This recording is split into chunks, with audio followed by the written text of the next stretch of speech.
안녕하세요. 전 60대 주부입니다. 얼마 전 아이와 함께 앨범을 정리하다가 가족 사진을 보게 되면서 이런저런 얘기들이 생각나서 사연을 몇 장 적어봅니다.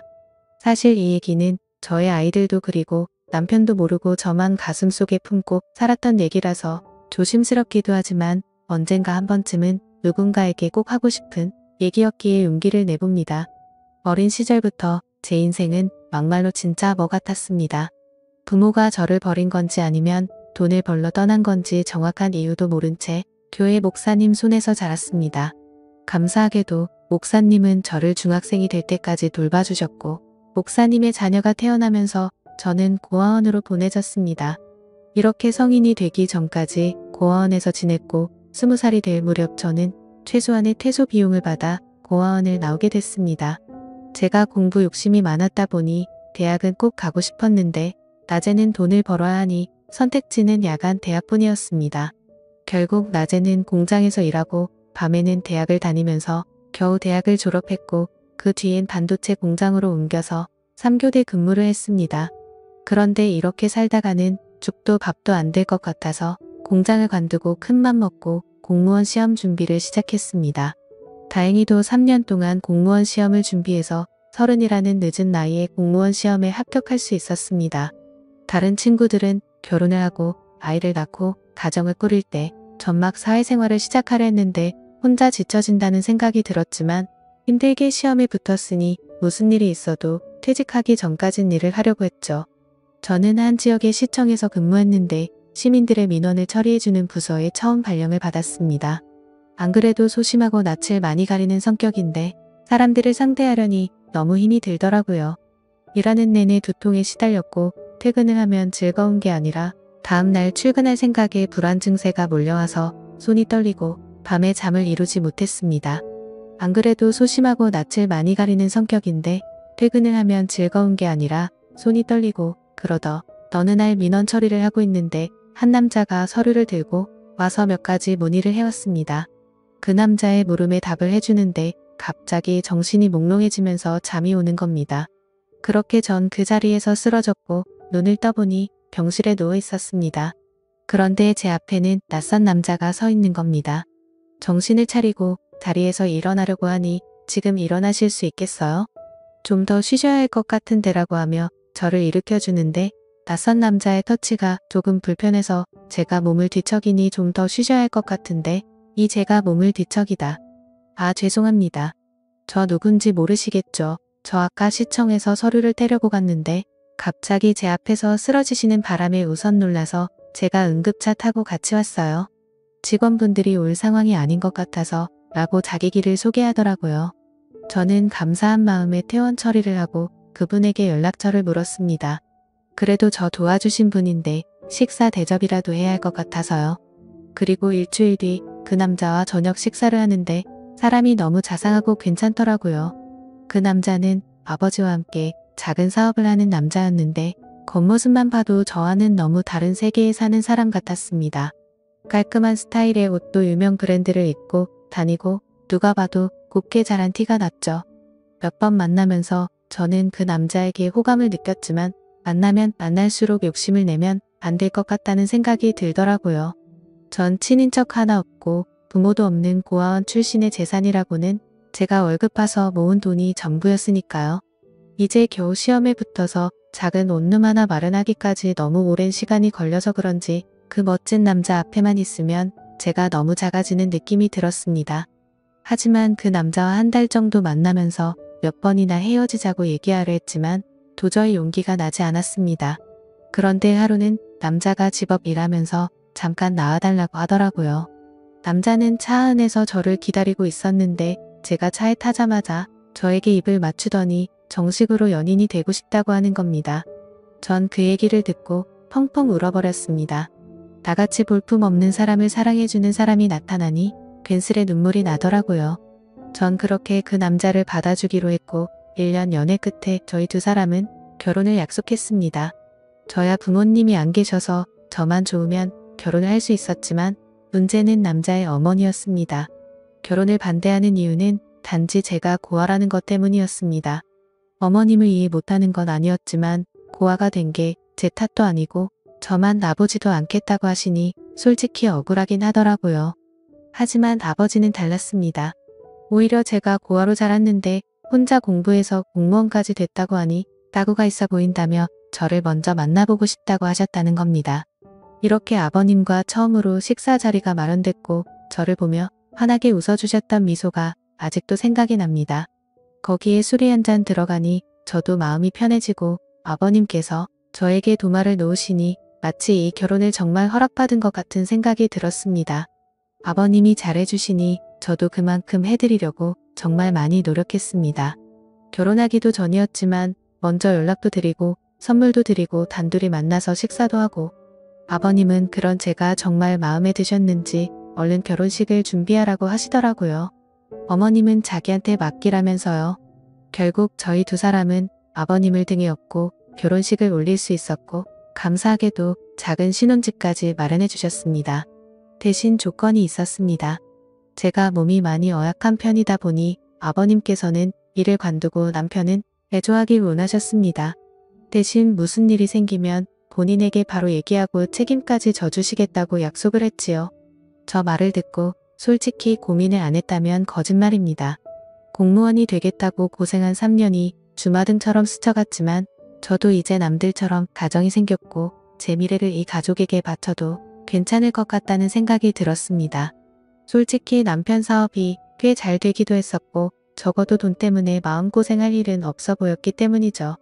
전 사직서를 제출했고 시댁 근처에 신혼집을 얻어 남편과 행복한 신혼생활을 보냈습니다. 하지만 점점 남편은 변해가기 시작했습니다. 누구보다 저를 사랑해 줄 것 같던 사람이 외박은 점점 잦아지고 연락도 잘 되지 않았습니다. 제가 조금이라도 잔소리를 하면 바로 손이 올라왔고 폭력을 쓰려 하더군요. 전 그럴 때마다 아버님을 찾아갔고 아버님께서는 저 대신 남편에게 쓴소리도 하고 혼을 내기도 하셨습니다. 그렇게 결혼 3년 차쯤 됐을까 드디어 사건이 터졌습니다. 점심때 친구와 만나기로 한 약속 장소는 남편 회사 근처였습니다. 친구와 점심을 먹고 남편이랑 커피 한잔 하려고 휴대폰을 꺼내든 순간 전 제 눈을 의심했습니다. 남편이 낯선 여자의 허리를 감고 길을 걷고 있더라고요. 멀리 있어서 흐릿했지만 분명 제가 아침에 챙겨준 셔츠에 신발 그리고 제 키까지 누가 봐도 남편이었습니다. 그 자리에서 남편에게 달려가 딱이라도 때리고 그 여자의 머리차라도 잡았어야 했지만 전 아무 말도 하지 못했습니다. 만약 이대로 이혼을 하게 되면 앞으로 어떻게 살아가야 할지 그저 막막하기만 했거든요. 그 일이 있고 난 뒤 남편의 바람은 더 과감해졌습니다. 대놓고 집 앞에 차를 세워두고 그 여자와 데이트를 하고 동네에서도 팔짱을 끼고 다니면서 부부 행세를 했습니다.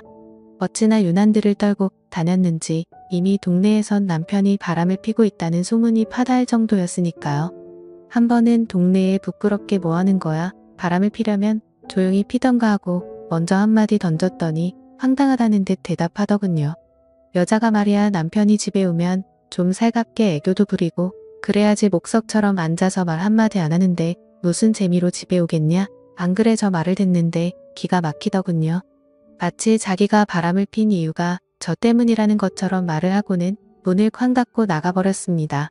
저는 저 말을 꺼내기까지 몇 날 며칠을 고민했는데 고작 돌아오는 대답이 저 따위라니. 이대로 집에 혼자 있으면 이대로 제가 죽어버릴 것만 같아서 누군가에게 위로받고 싶었지만 전화 한 통 걸 곳이 없었습니다. 전 결국 시댁에 모든 사실을 다 얘기했고 어머님은 남자가 사업을 하다 보면 그럴 수도 있는 거라며 그냥 잊고 살라고 하는 반면 아버님은 달랐습니다. 이 새끼 저 새끼 이대 담지 못할 험한 욕을 하시더니 남편에게 전화를 걸어 당장 집으로 오라고 하시더군요. 그날 밤 남편은 밤새도록 아버님에게 두들겨 맞았습니다. 맘 같아서는 당장 이혼이라도 하고 싶었지만 뱃속에 아이와 직장도 없는 제가 갈 곳이 없었기에 섣불리 이혼 얘기는 꺼내지도 못하겠다고요. 아무 말도 못하는 저를 보고 아버님은 허튼 생각하지 말고 신혼집 정리하고 여기로 들어와라. 내가 저놈은 무슨 일이 있어도 버릇을 고쳐놓을 테니 나만 믿고 들어와라고 하시더군요. 평소 아버님 말이라면 꼼짝을 못하던 남편은 일주일 만에 신혼집을 정리했고 저희 부부는 결국 시댁으로 들어오게 됐습니다. 아버님 말대로 시댁으로 들어오니 남편이 꼼짝을 못하더라고요. 그렇게 5년 정도 그 집에 살면서 아이도 출산했고 크고 작은 사건들은 있었지만 그냥 남들처럼 평범한 날들을 보냈습니다. 저는 평소처럼 아이를 어린이집에 데려다주고 집으로 돌아오는 길이었습니다. 깜빡하고 열쇠를 안 가지고 와서 밖에서 문을 두드렸는데 인기척이 없는 겁니다. 분명 어머님이 집에 쉴 시간인데 아무 소리도 들리지 않길래 어머님께 전화를 걸었지만 받지 않으시더라고요. 괜스레 불길한 예감이 들어 열쇠 수리공을 불러 문을 열었습니다. 그런데 현관문을 여는 순간 저는 너무 놀라서 제자리에 주저앉아 버렸습니다. 어머님이 가슴을 부여잡고 문 앞에 쓰러져 계시는 겁니다. 놀란 저 대신 열쇠 수리공이 119에 신고를 해주었고 응급차를 타고 가면서 가족들에게 전화를 걸었습니다. 안녕하세요. 전 60세 전화를 받은 가족들이 모두 병원으로 모였지만 이미 병원에 도착했을 때 어머님은 심장은 멈춰 있었습니다. 평소 혈관 질환을 갖고 계셔서 건강에 주의를 했지만 급성 심근경색으로 돌아가셨다는 얘기를 듣게 되었습니다. 너무 갑작스러운 죽음 앞에 가족들 모두 슬픔을 감추지 못했고 아버님은 어머님 손을 잡고 펑펑 우셨습니다. 그렇게 갑작스레 어머님이 돌아가시고 난 뒤 아버님의 건강도 급격히 안 좋아지기 시작했습니다. 신우들은 이미 결혼을 해서 아버님을 모실 수 없다는 입장이었고 제가 집에 있으니 요양보호사는 부르지 말자고 하더군요. 결국 전 아버님과 함께 살며 아버님의 수발을 들었습니다. 매니마다 식사를 챙겨드리는 것은 기본이었고 관절염이 심해지셔서 거동이 불편하신 아버님은 휠체어 생활을 하셨는데 화장실에 가실 때나 밖에 볼 일이 있으실 때도 항상 제가 아버님을 모시고 다녔습니다. 솔직히 처음 오면은 왜 내가 이런 일을 해야 하는지 싶은 생각에 도망치고 싶고 아버님이 원망스럽기도 했습니다. 돈이 없는 집도 아니고 누가 나한테 월급을 주는 것도 아닌데 자식들도 안 하는 걸 며느리인 제가 하고 있으니 가끔 투정을 부리고 화를 내는 저를 보면서 아버님도 제게 죄스러운 마음이 드셨나 봅니다.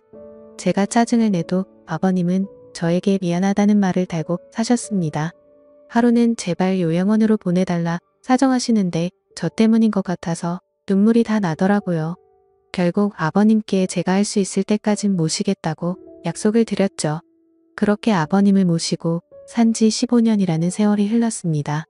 서로 살 부비며 살다 보니 아빠와 딸처럼 정말 막역한 사이가 되었고 신기하게도 아버님이 점점 건강을 되찾으시는 게 눈에 보였습니다. 낮에는 저랑 같이 밖에 나가서 같이 산책도 하고 바람도 좀 쐬면서 즐거운 시간을 보내는 반면 밤만 되면 저랑 남편을 빤히 저를 쳐다보시기만 하고 묻는 말에는 대답도 하지 않으시더라고요. 그리고 새벽부터 일어나서는 방 안에서 혼자 어머님의 이름을 부르면서 굴부짖기도 하셨습니다. 하루는 남편이 조심스럽게 먼저 제게 말을 꺼내더라고요. 여보, 내 생각엔 아버지 치매 같은데 좀 이상하잖아. 대답도 잘 안 하고 말도 잘 못 알아듣는 것 같은데 낮에 시간 될 때 당신이 모시고 병원 좀 가봐. 거참 노인네 이젠 하다하다 머리가 말썽이네. 제가 치매 노인을 겪어본 적은 없지만 치매라기엔 아버님은 저와 대화도 잘하시고 장난도 잘 치셨는데 남편이 저렇게 얘기하는 걸 보니 맞는 것 같기도 하고 좀처럼 감을 잡을 수가 없더라고요. 날이 밝으면 아버님을 모시고 병원에 가야 하나 생각하고 침대에 누워 잠이 들렸는데 밖에서 인기척이 들리는 겁니다.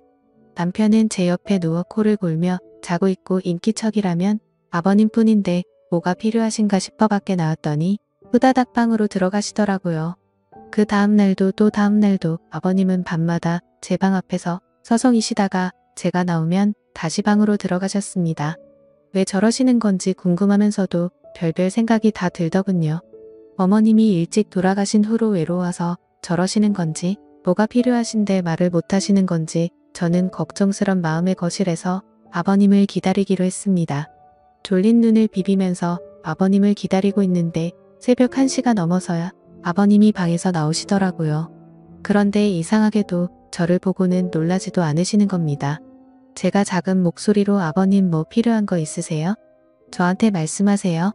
라고 했더니 아버님이 제 옆에 앉으시더니 제 손을 꼭 잡으셨습니다. 그리고는 작은 소리로 뭐라고 하시는데 처음엔 무슨 말씀을 하시는 건지 이해가 잘 되지 않았습니다. 그런데 갑자기 아버님이 눈물을 뚝뚝 흘리시는 겁니다. 큰 소리로 울지는 못하시고 숨죽여서 우시는데 저까지도 눈물이 나더라고요. 저는 이유도 모른 채 아버님을 위로해드렸고 아버님은 힘들게 입을 여셨습니다. 희정아 정말 고맙다. 내가 너한테 정말 고마워서 은혜를 어떻게 갚아야 할지도 모르겠다. 그리고 정말 고생 많았다. 내가 한 번은 꼭 말해야지. 생각을 했는데 정말 고생 많았다. 라고 말씀해 주시더라고요. 15년이 넘는 시간 동안 아버님을 모시고 살았지만 미안하다는 말뿐 고맙다거나 고생했다는 말은 한 번도 해주신 적이 없으셨거든요. 제가 아버님 앞에서 울자 아버님은 저를 꼭 안아주셨습니다. 그리고는 몇 시간 동안 이런저런 얘기들을 나눴지요. 그리고는 동이틀 무렵 아버님은 저에게 작은 종이 한 장을 보여주셨습니다. 그 종이 속에는 유언장이라는 세 글자가 적혀 있었습니다. 그리고 그 유언장에 적힌 내용을 보고 저는 깜짝 놀랄 수밖에 없었습니다. 아버님이 가지고 계신 재산의 일부만 남겨두고 모두 저에게 위임하고 싶다는 내용이었습니다. 가슴에 손을 얹고 저는 돈을 바라고 아버님을 모신 것이 아니라 정말 제 아버지라는 생각으로 아버님을 모신 건데 그 유언장을 보고 마음이 너무 무거워졌습니다. 아버님 제가 이런 걸 바라고 아버님과 함께 지낸 게 아니에요. 아버님은 그냥 제 아버지나 다름없으시고 제가 잘해드린 것도 없는데 라며 말끝을 흘렸지요. 그럼 알지 내가 왜 그걸 모르겠니? 자식들도 다 마다한 걸 며느리인 내가 해줬으니 거절 말고 받아라. 내 평생 은혜를 갚으려면 이걸로도 많이 부족하다만 이렇게라도 해야 내 마음이 편해질 것 같다. 말씀하시고는 방으로 들어가셨습니다. 그 일이 있고 난 뒤 저 남편 아버님 모두 아무 일 없다는 듯 평범하게 지냈습니다. 저도 아버님도 그날 일에 대해서는 얘기를 꺼내지 않았지요. 그리고 3년 뒤쯤 아버님의 아침상을 차려서 방으로 가지고 들어갔는데 아버님께서 누워서 눈만 껌뻑껌뻑 하시는 겁니다. 아버님 일어나서 식사 드세요. 마늘 장아찌 좋아하셔서 그거 만들었어요. 하고 말씀드리는 순간 헛기침을 크게 하시더니 그 자리에서 숨을 거두셨습니다. 저는 아버님을 끌어안고 펑펑 울었고 결국 아버님의 인종을 지킨 며느리가 됐습니다. 아버님 장례를 치르고 물건들을 정리하는데 신우들이 집으로 몰려왔습니다. 아버지 유언장을 발견했다는데 신우가 갖고 있는 유언장에는 재산의 10%를 자식 셋이 나눠 갖고 나머지는 아버님께서 평생 후원해 오신 보육원에 기부하겠다는 내용이었습니다. 그 유언장을 보고는 세 남매는 아버님을 원망하는 곡소리를 냈고 그 모습을 보면서 저는 그 모습을 멀뚱멀뚱 바라만 보고 있었습니다. 물론 아버님이 제게 주신 유언장 얘기는 굳이 하지 않았지요. 어차피 제 돈도 아니었고 아버님께서 좋은 일에 쓰시겠다고 결정하셨으니 그 뜻을 따르는 게 맞다고 생각했거든요. 그리고 한 달 정도 시간이 흐르고 우리 집으로 웬 남자가 한 명 찾아왔습니다. 그 남자는 자신을 변호사라고 소개하고 작은 명함과 함께 재산 위임장과 이혼 서류를 제게 건네주었습니다. 알고 보니 살아생전 아버님께서 변호사를 통해 유언장을 미리 전달해 두셨고 재산 위임 조건은 남편과 이혼하는 것이라고 하셨답니다. 이 사실은 돌아가신 아버님과 변호사 그리고 저만 알고 있으니 걱정하지 말라고 얘기하시는데 전 그 자리에 주저앉아 펑펑 울어버렸습니다. 아버님 바람대로 전 짐을 싸서 그 집을 나왔고 아버님이 남겨주신 재산으로 작은 아파트 한 채를 구입했습니다. 그리고 남편에게는 이혼 서류를 우편으로 보냈습니다. 다행인지 불행인지 남편은 별말 없이 동의했고 저희 부부는 그렇게 합의하에 이혼을 하게 됐지요. 벌써 아버님이 돌아가시고 남편과 이혼을 한 지 5년이 지났습니다. 전 지금도 아버님 일이 되면 저 혼자 작게 제사를 지내고 가끔 산소에 찾아뵙고 인사도 드립니다. 비록 제가 며느리로 아버님을 만났지만 친부모보다 저를 예쁘게 해주시고 사랑해주신 아버님에게 기회를 통해 정말 감사하고 사랑한다고 말씀드리고 싶습니다. 아버님 정말 감사합니다.